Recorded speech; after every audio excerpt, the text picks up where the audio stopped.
ফরিদপুরে কার্যক্রম নিষিদ্ধ আওয়ামী লীগের একটি কার্যালয়ে জাতীয় ও দলীয় পতাকা উত্তোলন করেছে যুবলীগ ও বর্তমান নিষিদ্ধ ঘোষিত ছাত্রলীগের নেতাকর্মীরা। শুক্রবার সকাল ৭টার দিকে শহরের চকবাজার মোড় সংলগ্ন থানা রোডে পৌর মার্কেটের ভবনের দ্বিতীয় তলায় অবস্থিত কার্যালয়ে এ কর্মসূচি পালন করা হয়।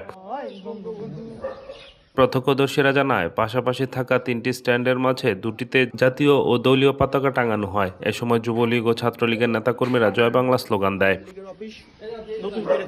অনুষ্ঠানে উপস্থিত ছিলেন ফরিদপুর শহর যুবলীগের সাবেক সাধারণ সম্পাদক আসিফুর রহমান, ফরিদপুর সরকারি রাজেন্দ্র কলেজের সাবেক ভিপি কাউসার আকন্দ, জেলা ছাত্রলীগের সাধারণ সম্পাদক ফাহিম আহমেদ, জেলা ছাত্রলীগের সাবেক সহসভাপতি দেবাশিস নয়ন সহ অন্যান্যরা।